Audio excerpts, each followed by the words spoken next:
देखिए, ये पितृत्व और मातृत्व भाव के शब्द में बोले तो ममता अथवा वात्सल्य।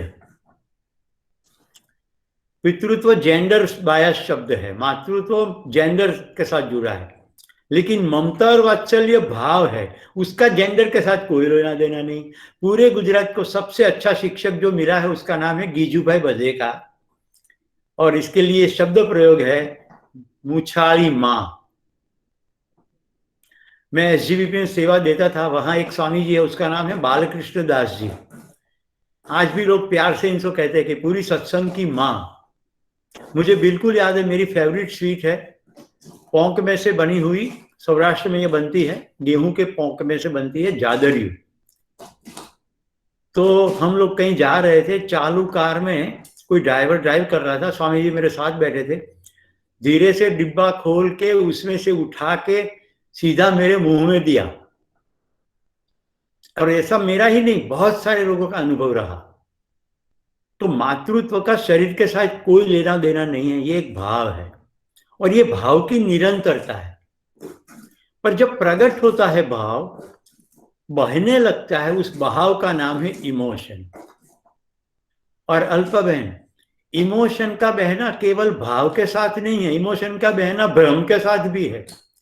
जो कुछ है उसमें से बहे तब तो ठीक बहे, पर जो नहीं है, जैसे ये जयेश भाई कच्छ के एक गांव में से रात में गुजर रहे थे, अमावस्या के बाद के 1-2 दिन का समय था, कुछ एक तारे की रोशनी में उन्होंने देखा कि कहीं सांप पड़ा है, तो एकदम डरे।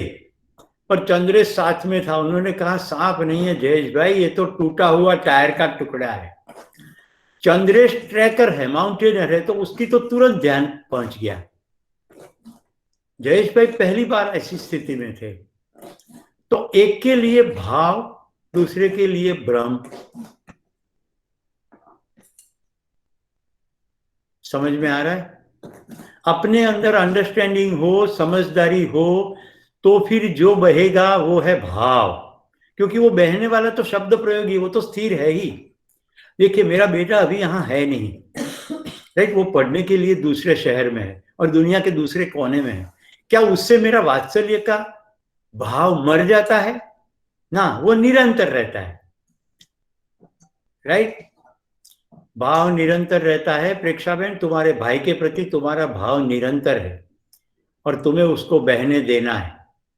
और ऐसे भाव को बहने में, इस भाव के अंदर हजारों भाई लाभान्वित होंगे, क्योंकि भाव तत्व के साथ जो बहाव होगा वो इमोशंस है, कुछ सच्चाई में से आया। जब हम इसके ऊपर बांध बांध के रखते हैं, रोके रखते हैं, तो हम अपने आप की सच्चाई को रोक रहे हैं। तो मुझे खुशी है जब राखी बहन ने कहा खुशी का भाव, तो सबसे प्रमुख भाव सभी के अंदर सच्चाई में से आएगा, उस भाव का नाम है प्रेम। इसीलिए सभी अध्यात्म धर्म ने कहा कि कुछ सीखना है तो प्रेम सीखिए। अब आप कहेंगे प्रेम को व्याख्यायित कीजिए, तो याद कीजिए मैंने पहले भी व्याख्या की है, इंटरपर्सनल रिलेशनशिप। किसी व्यक्ति का कोई बिना शर्त स्वीकार हो जाए, उस पूर्ण स्वीकृति का नाम है प्रेम। तो अस्तित्व में जो है वैसा वैसा ही स्वीकार हो जाए तो प्रेम। अभी सामने वाली व्यक्ति का स्वभाव मेरे अनुरूप नहीं है, ठीक नहीं है, तो वाटकी व्यवहार। जीशी को शायद कंफ्यूजन हो जाएगा कि वाटकी व्यवहार क्या है। जीशी, तुम मेरे पड़ोस में रहती और मेरे घर में ढोकला बने और तुम्हें भेजूं और तुम मजे से खाओ, बाद में तुम्हारे यहाँ कचौड़ी बने और तुम मुझे भेजो, तो इसको कहते हैं कटोरी का व्यवहार। गुजराती में बोलते हैं वाटकी यानी कटोरी। तुम मुझे चॉकलेट दो, मैं तुम्हें पराठा देता हूं, ऐसा जब तक चलता रहेगा चलता रहेगा, कोई प्रेम प्रेम नहीं है, राइट। एक दिन तुम्हारे घर पे कचौड़ी बनी लेकिन तुमने भेजी नहीं और मुझे खुशबू तो आई, तो मैं कहूंगा अब दिशी को संबंध नहीं रखना तो तेल लेने जाए, हमें भी कुछ नहीं भेजना। हिंदी सिनेमा के अंदर यही आता है, शुरू शुरू में कहता है आई लव यू, फिर इंटरवल होते होते कहता है आई हेट यू। पहले प्रेम था ही नहीं तो हेट कहां से होगा? दूसरी बात, ये कितना खुशनसीबी है कि दूसरे एपिसोड में ऐसा सवाल आया, ताकि आने वाले दिनों में मैं जो कहूं आप डिस्टिंग्विश कर सकोगे कि कहां हमारा कंट्रोल का गियर फंसा पड़ा है।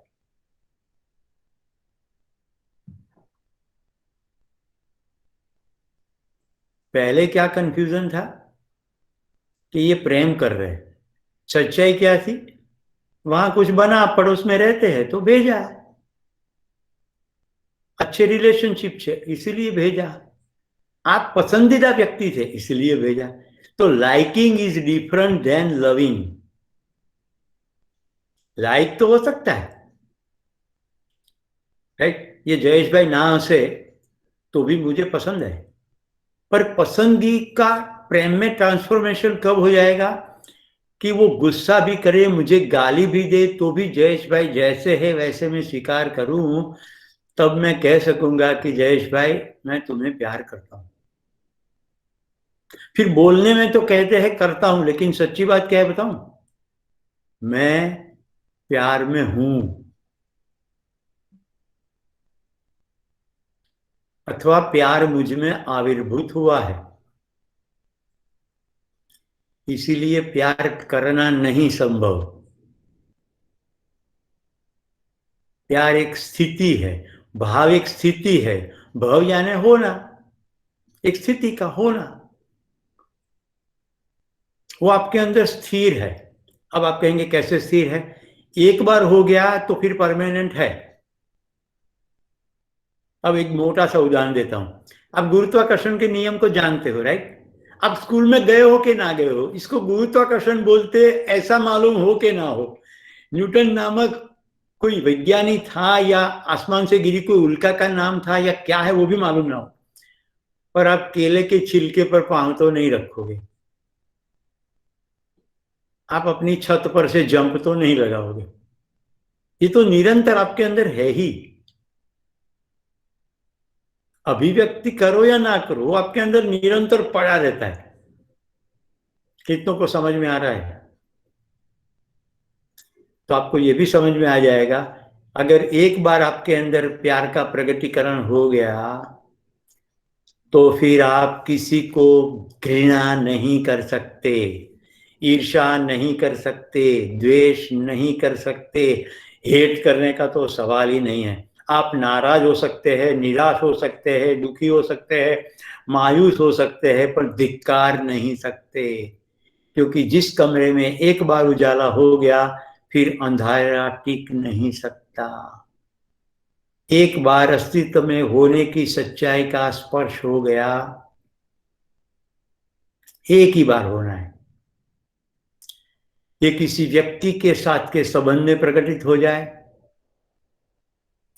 कोई प्रक्रिया करते समय प्रकट हो जाए, जैसे डॉक्टर कलाम जैसे व्यक्ति शादी तो नहीं की लेकिन पूरी मानवता के साथ शादी की हो, ऐसा एकात्म का भाव प्रकट हो गया।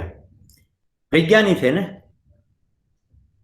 तो विज्ञान करते करते कोई जयेश भाई जैसे इंटीरियर में गांव में एनजीओ में काम कर रहे, किसी की सेवा करते करते प्रकट हो जाए। मुझे याद है मेरे जीवन विद्या का शिविर हो रहा था अहमदाबाद आनंद निकेतन स्कूल में, आदरणीय कमल मंगल जी भी बैठे थे, बहुत सारे टीचर्स थे।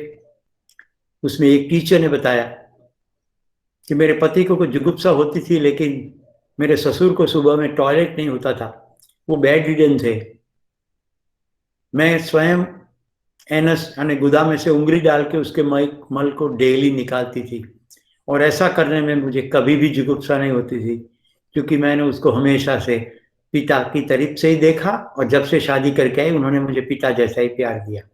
देखिए, जहां वात्सल्य का, ममता का भाव का स्थिरता हो गया, फिर सब कुछ संभव है। अब मैं मानता हूं कि भाई गंदगी किसी को भी पसंद नहीं, पर यहां लाइकिंग से ऊपर का बड़ा स्थिति बन गया है ना, लव। तो liking is not the decisive factor. तो आपको समझ में आ रहा है दिशी, प्यार एक बार हो जाए तो फिर हो जाता है, तो फिर हो जाता है, फिर हो जाता है, फिर हो जाता है, फिर रहता है। इसके ऊपर तो कितने गाने लिख गए। देखिए, मैं जब गानों की बात करूं मैं जरा हल्के फुल्के स्वर में कह रहा हूँ, मेरा बिल्कुल ये कहना नहीं है कि फिल्मों में प्यार दिखाया जाता है, क्योंकि फिल्मों में प्यार के नाम पर बहुत सारा कचरा भी दिखाया जाता है, इसलिए फिल्म के बदले कबीर साहब के पास चलते हैं। पोथी पढ़ी पढ़ी जगमुआ, पंडित भया न कोई, ढाई अक्षर प्रेम का, पढ़े सो पंडित होई।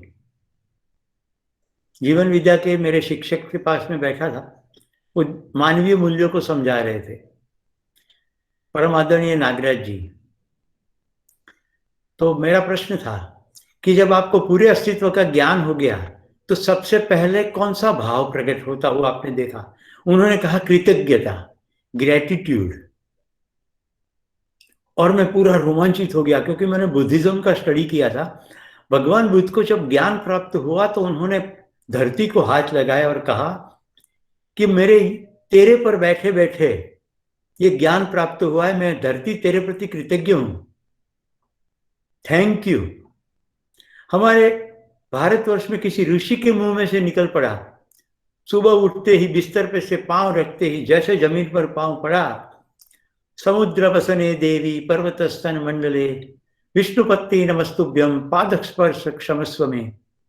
हे विष्णु की पत्नी पृथ्वी, मैं तेरे पर पांव रखता हूं, मुझे माफ कर देना। मां कह दिया, धरती को मां कह दिया।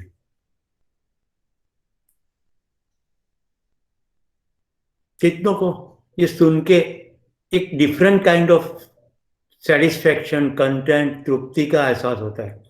देखिए, खुशी से अलग है, इसको डिस्टिंग्विश करके देखिए। आप पहले एपिसोड में मैंने कहा था ना, मजा आ गया बोलते हैं, लेकिन मजा में बहुत शेड है। Can you see this different shade here? I could sense this, that's why I ask you question. Thank you alpha for this question. और कोई question from episode 1? Yes, Chinu Kaka question, then Vastapara Jaipal. Yes Chinu Kaka. હા, લાગણી limitation હોય એવું લાગે, ભાવની કોઈ સીમા ન હોય એ રીતે હું જોઈ શકું છું. બરાબર છે, ભાવ અસીમ છે, કારણ કે ભાવ તમારી અંદર કોઈ સ્થિર થયેલી વસ્તુ છે અને અસ્તિત્વમાં વ્યાપેલી છે, એની કોઈ સીમા નથી. તમારી अंदर खाली प्रतिबिंबित થાય છે, भाव आपके अंदर उद्घाटित होता है। अगर ना भी हो तो भी है, जैसे गुरुत्वाकर्षण का नियम आपको समझ में ना भी आए तो भी है। कोई छोटा सा बच्चा गुरुत्वाकर्षण के नियम को नहीं समझता, पर उससे गुरुत्वाकर्षण का नियम बंद तो नहीं हो जाता, तो वो तो असीम अनंत है ही। जबकि मोमेंटरी है इमोशंस, कभी खुशी कभी गम, गम के गम, तो ये मोमेंटरी है। सुबह में एकदम जोरदार मूड है, आफ्टरनून में उखड़ा हुआ है, एकदम बदलता रहता है। आज समय रहेगा तो मैं आपको कुछ एक वीडियो क्लिप दिखाऊंगा और आप अपने अंदर भी देख सकोगे, अरे कैसे बदल रहा है ये। एक बार पकड़ में आ गया ना ये कैसे बदल रहा है, फिर मजा है।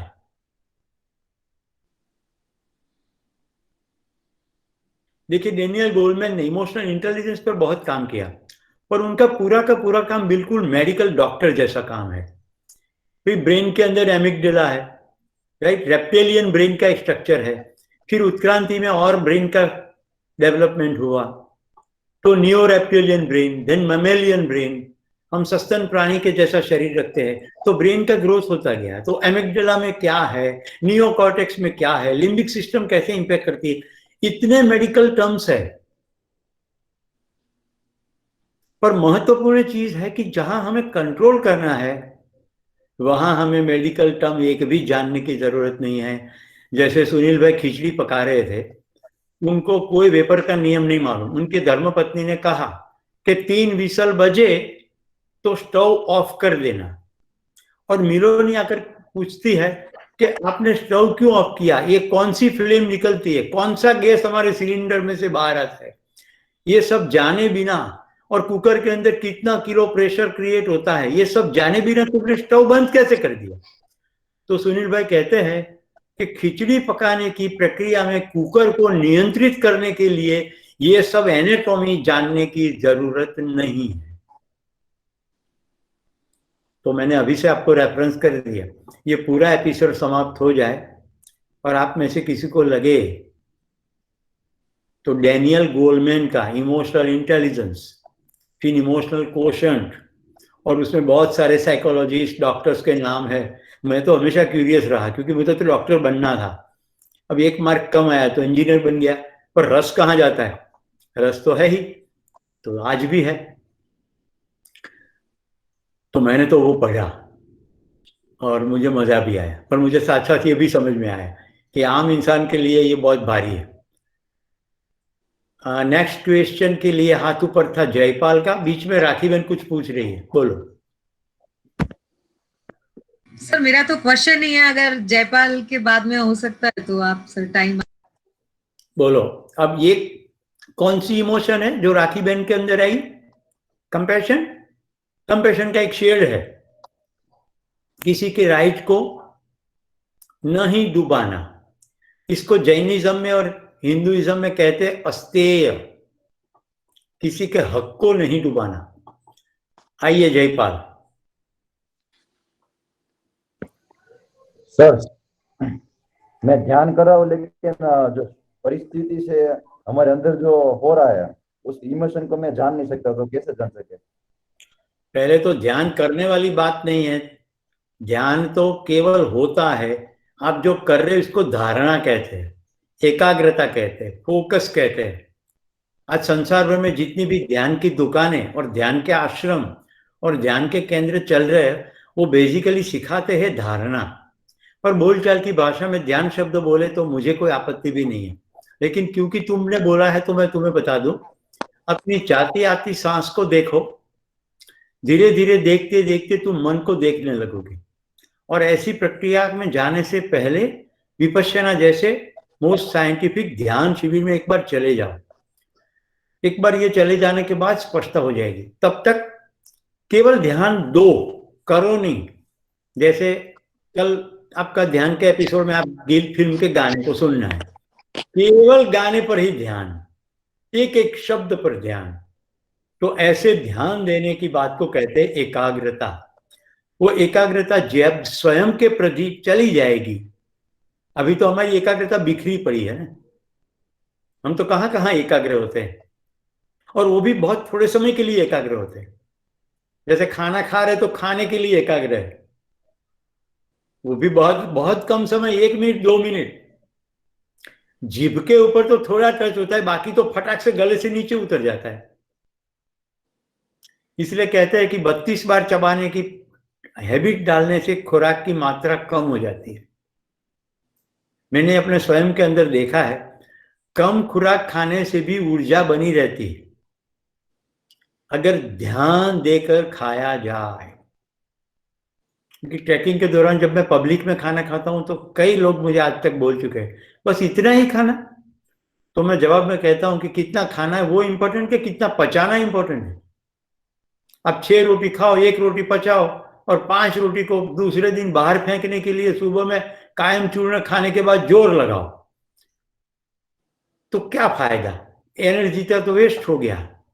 उसके बाद 1 ही रोटी खाओ, 1 ही रोटी पचाओ। ओके राखी बहन। सर कल आप बता रहे थे कुछ वो मॉनसून और जो बरसात होती है उस समय जो हमारा एकदम बालपन की जो एकदम निर्दोष भावनाएं होती हैं, जो खुशी होती है, जो एकदम चहक होती है, सर उसके साथ साथ आपने बोला था जो पहले क्रिएट किए थे।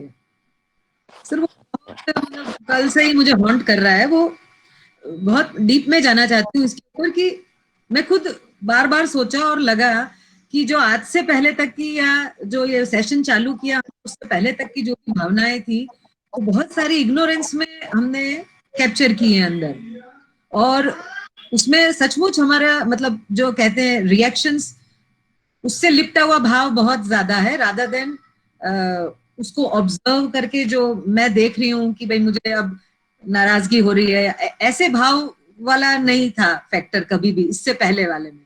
तो सर ये चीज बार बार सोच कर सर इवन ये जो गैप भी पड़ा था तब भी कई बार ऐसा हुआ कि मैं खुद देख पा रही थी कि मुझे गुस्सा भी आ रहा है, और मैं ये खुद को गुस्सा करते हुए अंदर से जो हो रहा है, मतलब हॉट टेम्पर बढ़ता जा रहा है, वो उसको भी मैं ऑब्जर्व कर रही हूँ। लेकिन सर ये बहुत टफ लगा कि at the same time observe करते हुए उसको मैं या तो मतलब शांत कर पाऊं।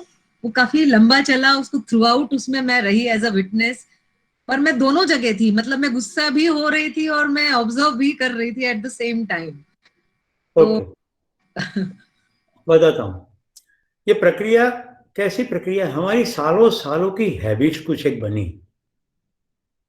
अब ये नई जो हैबिट डालने में थोड़ा समय लगेगा, वक्त भी लगेगा, और हम फोकस वे में इसको करने की चेष्टा करेंगे तो ही होगा। इसलिए ये पूरी ट्रेनिंग के दौरान मैं आपका पूरा ध्यान ये इमोशन के प्रति आप बिल्कुल होश में आ जाओ, इसके लिए कोशिश करूंगा। एक बार ये इतना सटीक ध्यान जाना चाहिए। देखिए, जीवन विजय का एक अद्भुत सूत्र है, ध्यान करना नहीं है, ध्यान देना है। अगर एक बार सही तरीके से ध्यान दे दिया तो फिर वो बना ही रहता है। क्योंकि सच्चाई के तरफ ध्यान एक बार दे दिया, सच्चाई एक बार पकड़ में आ गई, जैसे गुरुत्वाकर्षण का नियम, तो फिर वो बना ही रहता है, फिर बदलता नहीं। पर हम कहते हैं ना कि मैंने देखा, एक्चुअली वो बहुत मोमेंटरीली है, और वो मोमेंट्स बहुत होंगे, बार बार देखा होगा, पर क्योंकि इतनी हैबिट पुरानी है वो टेक ओवर कर जाती है।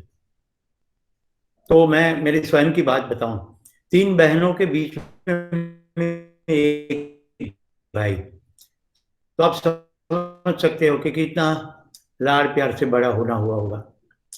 तो मुझे बिल्कुल याद है कि मैं गुस्से वाला स्वभाव वाला था, और मेरे अनुरूप कुछ ना हो तो मेरी बहन के ऊपर मैं गुस्सा करता था। तो मेरी माँ मुझे कहती, कभी मेरा हाथ चल गया तो वो कहती कि सुरेश, तेरे हाथ में कांटे उगेंगे, तू बहन को मार रहा है। सालों सालों के बाद मेरे हाथ में फुंसियां निकलने लगी। लेबोरेटरी टेस्ट करवाया तो मालूम पड़ा कि नॉर्मल वाटर है, कोई बीमारी नहीं है, सब कोई टेस्ट। लेकिन थोड़े थोड़े दिनों के बाद वो फुंसी निकले। इतना ही वो निकल जाए, उसके आसपास की चमड़ी बहरी हो जाए, वो चमड़ी निकल जाए, ऐसा हाथ में ही हो। तो मुझे हमेशा मेरी माँ की ये बात याद है। तब तो मेरी माँ भी थी, तो मैं उनको तो नहीं कहता, लेकिन मुझे मन में ये होता था कि माँ कहती थी कि बहन के ऊपर हाथ उठाया तो हाथ में कांटे होंगे, तो सही में उग रहे हैं। मैं एक बार अहमदाबाद में शाहीबाग अस्पताल में, आज भी मुझे याद है, डॉक्टर जालन, उसको मिला, किसी को ले गया था। उन्होंने यहाँ एक टैटू करा था, और टैटू में लिखा था क्रोध करवो नहीं। तो डॉक्टर की मीटिंग तो समाप्त हो गई। मैंने उनको कहा, सर ऐसा आपने क्यों लिखा? बोले, मैं बहुत गुस्सा वाला था, अपने आप को याद दिलाने के लिए मैंने करा। मैंने वो टेक्निक पकड़ ली। मेरे पूरे घर में, बाथरूम में, बेडरूम में, ड्राइंग रूम में, टेबल पे, स्टडी में, नोट में, मेरे पर्स में, छोटे टिकड़े में, सभी जगह लिख डाला मैंने अपने आप को याद कराया। और इतने सालों की यात्रा के बाद मैं कह सकता हूं कि वो धीरे धीरे धीरे धीरे धीरे मेरा गुस्सा कम होता गया। उसका मतलब ये नहीं कि गुस्सा चला गया, पर अब बहुत सिलेक्टिव गुस्सा कर सकता हूं, वो नियंत्रण में रहता है। नियंत्रण के बाद आपे से बाहर हो जाना कहते हैं ना, ऐसा नहीं होता। मेरे मुंह से कोई भी गुस्से में कोई भी अपशब्द नहीं निकलेगा। I can give guarantee for that. किसी चीज, कोई भी व्यक्ति की बुराई का एक भी शब्द नहीं निकलेगा। तो ये क्यों नहीं निकलेगा? क्योंकि पहले अंदर गया ही नहीं, क्योंकि घर का वातावरण ऐसा रहा कि अपशब्द बोलना नहीं है। तो जो शब्द सुने हैं गुस्सा ट्रिगर करके, वो बाहर निकलेगा। तो और भी मैंने साथ साथ गुस्से को नियंत्रण करने के लिए करता था, ऐसे नहीं, पर और मेरी यात्रा चल रही थी, काफी पढ़ाई हो ही रही थी, वो सब चीजें साथ में जाती है ना फिर। तो अपनी इमोशन को पूर्णतया नियंत्रण रखने के लिए मैंने कहा था ना, होमवर्क बहुत होगा, क्योंकि आपको साथ साथ कुछ के काम तो करना पड़ेगा। केवल यहाँ थोड़ा सुन लिया, इससे काम बनेगा नहीं। कितने लोग सहमत है? चंद्रेश, उदास नहीं होने का क्या?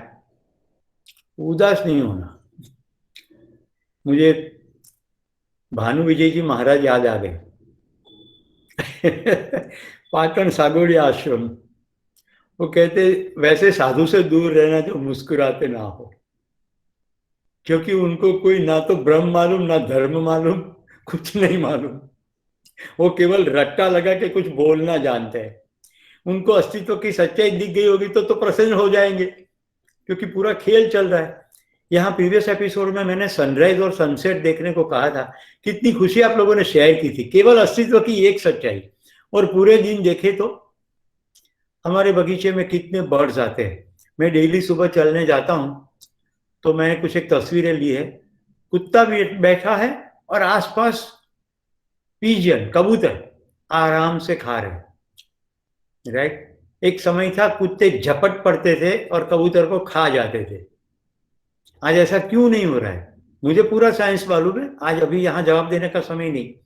पर इंसानों के साथ रहते रहते पशु पक्षी प्राणी कैसे उस मैसेज को ग्रहण कर लेते हैं, कैसे उनके अंदर मानने की प्रक्रिया होती है, और फिर कैसे वो ऐसे बिहेवियर में ढल जाते हैं। तो हम तो इंसान हैं, तो हमारा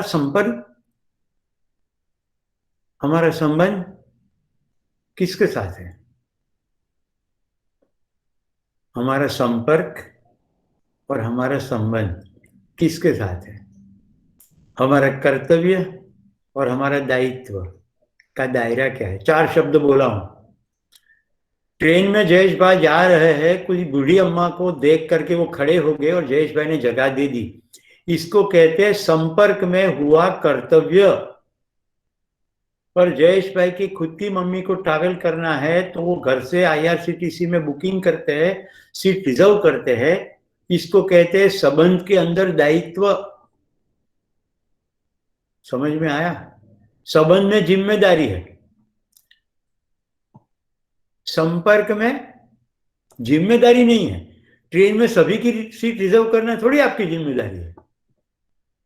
पर वो आपके संपर्क में आए, उनको कुछ जरूरत है और आपने कर दी। किसी को सीट की जरूरत है, आप तो खड़े रहोगे तो कुछ प्रॉब्लम नहीं होगा। वो बूढ़ी अम्मा शायद अशक्ति की वजह से गिर जाएगी, आपको लगता है आपसे उसको ज्यादा जरूरत है। ये संपर्क में हुआ कर्तव्य। तो अपनी इमोशन को नियंत्रित करने के लिए 2 सवाल पूछिए। आप किसके संपर्क में हैं और किसके संबंध में है? भाई कल सुबह आपको नेल्सन मंडेला की गोदी में बैठ के ब्रेकफास्ट करना है, तो आज रात आपको नेल्सन मंडेला की लॉन्ग वॉक टू फ्रीडम नाम की किताब पढ़नी होगी। ये हो गया संपर्क में कर्तव्य, क्योंकि नेल्सन जी रहे नहीं। पर आप नेल्सन को अपने गुरु मान लो, संबंध में स्थापित कर दो, तो इसकी पूरी किताब को पूरा का पूरा पढ़ना, ये हो जाएगी आपकी जिम्मेदारी। तो गांधी जी को राष्ट्रपिता कहने के बदले दादा बना लो ना, कहाँ प्रॉब्लम है? दादा बना लो, राइट। वीर सावरकर जी को चाचा बना लो, सुभाष चंद्र बोस को मामा बना लो। ऐसे संबंध से जुड़ जाओ और जिम्मेदारी के साथ उनकी बातों को पढ़ो। एक पूरा स्वाध्याय परिवार है, उन्होंने बहुत अच्छी तरह से ये साइंस का प्रयोग किया। उनके प्रणेता आदरणीय पांडुरंग शास्त्री आठवले जी को दादा कहते थे। महाराष्ट्र में दादा शब्द का प्रयोग भाई के लिए होता है, बड़े भाई। तो गुजरात में जब स्वाध्याय प्रवृत्ति आई तो वहां शब्द प्रयोग आया मोटा भाई, यानी बड़े भैया। देखिए उसके ऊपर पूरा स्ट्रक्चर क्रिएट हो गया। कितनों को ये 4 शब्द समझ में आए? देखिए तो यहाँ 2 चीज है, यहाँ भाव तत्व भी है। अगर आपके अंदर का सीखने वाला भाव दृढ़ हो गया है, ऐसा अगर देख पाते हो तो ये भाव है, फिर आप मेरे पास से मल्टीपल वे में सीख सकोगे, through webinar, through seminar, through गाना, थ्रू ट्रैकिंग, क्योंकि वो स्थिर हो गया कि चलो हमें सीखना है कुछ, राइट। मैं ही नहीं, और शिक्षक से भी सीखोगे, शिक्षक ही नहीं, न्यूज़पेपर से भी सीखोगे, यहाँ तक कि घटना में से भी सीखोगे। पर अपने अंदर पकड़ में आ जाए कि हाँ मेरे अंदर सही में सीखने का भाव है, कि केवल सीखने की उर्मी है, ગુજરાતીમાં લાગણી હમણાં શીખવાની બહુ ભૂખ, પછી કંઈ શીખવું નથી, राइट? ये भाव नहीं है. Thank you very much. नमस्कार. जय हिंद.